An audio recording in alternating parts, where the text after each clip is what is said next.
this is my back area. I may need to spray back here because I see the wasps flying around like a mad person. The trees.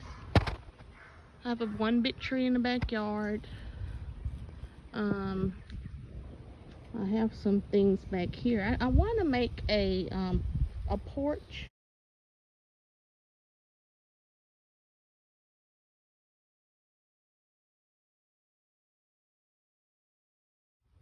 Attachment back here eventually, which I'm gonna do.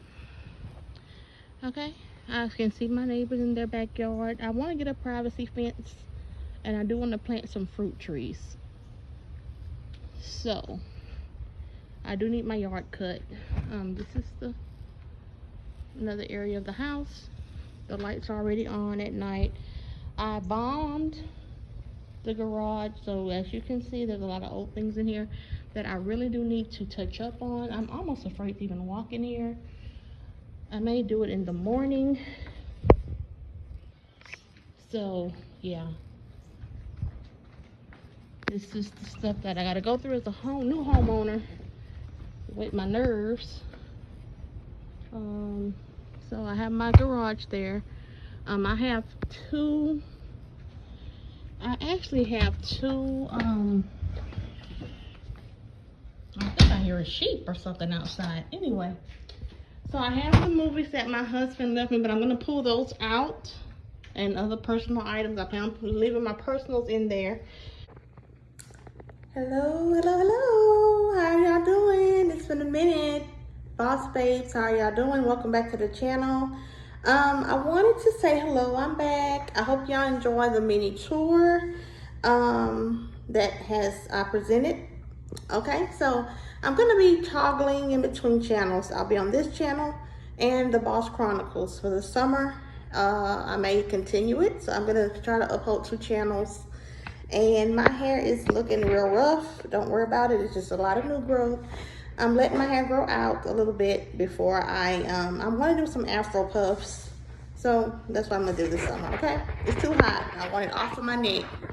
So if I straighten it, it's gonna be probably on my neck. So with that being said, let's get started. I wanted to talk about the story of, well, one story at a time. So I want to go over the submersible and some points that things that I think about.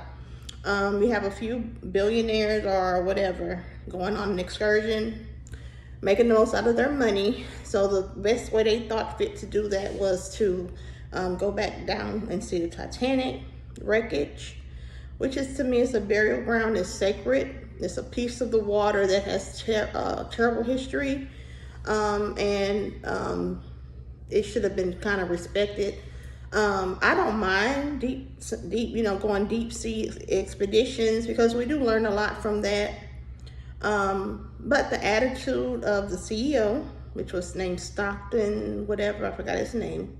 I've been hearing it so many times. I've looked at documentaries and opinions about this. So Stockton Rush is his name. I thought he was very arrogant in his life. Now I would say rest in peace to him, because that is a very violent way to go. But at the same time, it's like he recklessly went and did what he wanted to do. He did not consider other people's lives, in my opinion. He wanted to have a status in the field or in the hobby that they were doing, okay, amongst everyone. He wanted to be the one that the breakthrough person who did this excursion the way he wanted to do it, instead of doing it by the guidelines. And it cost him his life and a few other people's lives. And what I find really sad is that even the scientists, Mr. PH, was very knowledgeable about the Titanic. I think he was a living gem. When you have a historian as well versed as he was on the Titanic, he knew everything about the Titanic. He knew the artifacts, history. Although some people are not interested in that, I'm pretty interested in the Titanic. I don't know how many people are, but I definitely am one who deep water. You can't get me around the water, but I will learn a lot. I like to learn about science. When you learn about the Titanic, you do have to learn about a lot of science and technology that goes with going down there. So I thought that was very interesting, which is why I do like James Cameron. I watched a lot of documentaries on him and his coverage of the Titanic, his experience. So what I think overall about that is that it's just a sad tragedy. We've had a few things going on in the summertime that, you know, some viral stories. So I want to just mention that. That was on my mind. I thought about the level of narcissism he had in him to just ignore the warnings of everybody, do what he wanted to do on his own accord, didn't care. And a young child, and that was his father's responsibility, but the young child was so excited to go. I call him a young child. He was only 19. He was definitely an adult, but he was young. He had so much life ahead. So I thought that was kind of sad part of the story. Okay, so the next thing I want to talk about is real quick. It's the story about the woman in Chicago with her son who did what he had to do. And I'm going to say it just like that. He did what he had to do. You know, we're born with mothers we didn't choose. But sometimes as parents, we can make some mistakes. We can be a little reckless. I mean, people are allowed to make mistakes in life, okay? Just because you're a mother don't mean you can't make mistakes. And I'm not going to say what she did with that man was a mistake. She had every right to defend herself, and good for her for defending herself. But I wish, you know, if anything from this, I would just let the fool alone and ignore them, made them look stupid. But given the circumstances, she was a licensed gun owner. She knows the atmosphere she lives in. She knows the temperament, okay? She knows it, so she's prepared. But to have your son be in a position where he takes somebody's life, I wouldn't want that for my child to have to live through. It can do a considerable amount of mental damage, a mental burden on him growing up. And whether, you don't know who he's going to encounter, especially in Chicago, there's a lot of get back, if you would say, a lot of revenge killings there. And there's a lot of revenge killings in a lot of big cities, especially for people who aren't rational. They are people who are emotionally immature. There are people who they're loyal to the wrong people. And that man going off on that woman and hitting that woman like that, I would say he was stopped dead in his tracks, as he should have been. Okay, I'm going to say it just like that, okay? People might say, oh, that's a monster. If that was your brother, well, you know what? If that was my brother, he would know better. So let's blame the parents on that end then, okay? If we're going to go there, let's go ahead and blame the whole root of the problem. You have someone who just was out of control. I don't know if he thought he was a gang member or whatever, but he thought he could punk everybody. Come to find out, you couldn't get away with that little boy with his mom. I don't blame him. I blame the society that surrounds Chicago and places like Chicago. We're so used to enduring people's behavior and people's bad behavior, and depending on who you are, society gives you a pass. So for a lot of black men don't get mad when you hear this, but you do get away with a lot. You're pacified more than a lot of people are. And let's just be honest, a black woman misbehaving in public gets a lot of backlash. And even this woman defending herself got a bad rap on her that she is still trying to fight the reputation of. Trying to fight the fact that I did not tell my son to do this. No. The reason why the son did it because he loved his mother, first of all. And when you see your mother being abused and assaulted by a stranger, what you gonna do? You're gonna tear into their ass, okay? And that's what the little boy did. The little boy knew what he had. He knew that probably his mother was licensed to carry. I'm sure the responsibility of adults when you get an armed weapon, when these kids are up in age, you do have to sit and explain to them why you got it, how to use it. It's gonna be locked up. Don't touch unless I give you authorization. But in this case, this mother could not defend herself, period. I don't care how you spin the story, or she should have ran out and got her car. No, what if she would have ran out past him? He would have probably grabbed her by the neck and started choking her. And with these people who witnessing it, would they have done anything? Most likely not, because in society, a lot of black women have to fend for themselves. And we all know this. Let's stop playing around.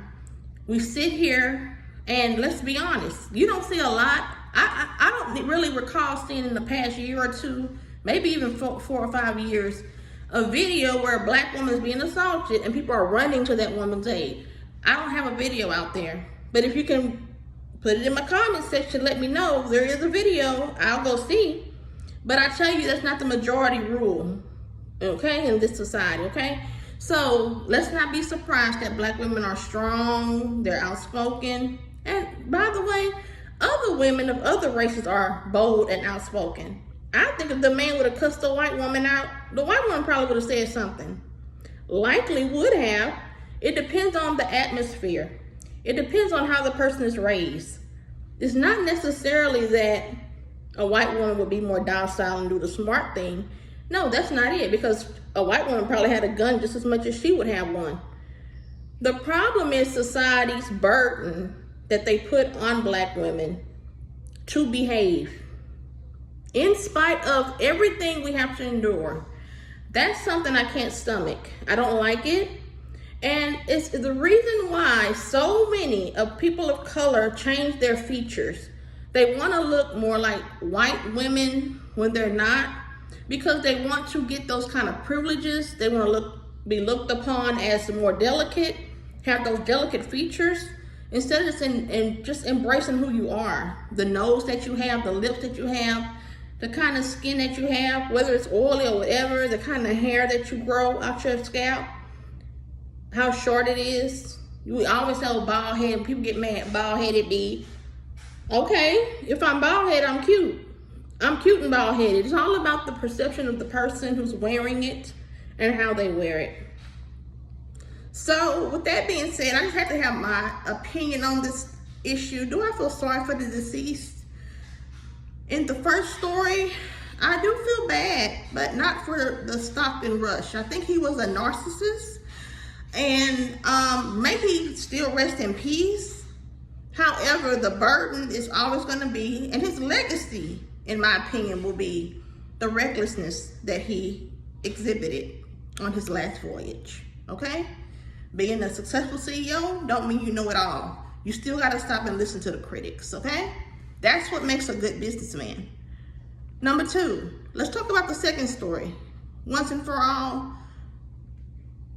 I'm not going to say rest in peace, but I will say, unfortunately, you live like a tough man, you know, it's going to be time to catch something. And it may have been a bullet. In this case, it was. And that's my commentary on these two situations. I just want to say hello, welcome me back to the streets, okay? I'm back on the streets of YouTube.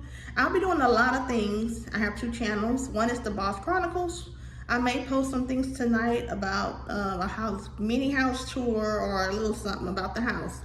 But I am in my house. I have no furniture, as you can tell by the echo in the room. Those are going to be ordered later. I have so much to get ready to do, like make sure everything's fine in the house. As far as like my oven and everything gets hooked up correctly, everything. I just been here 2 weeks, and I'm not officially in here yet because I'm still got to run back to Beaumont to do some things. But anyway, we'll get to another part of explanation on what's going on in my house later on in another video. If you like this commentary, I want to make a comment on the stories that I mentioned today in this video, please do so down below. Give me a like if you like the commentary.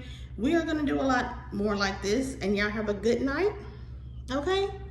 And I'm back. Bye-bye.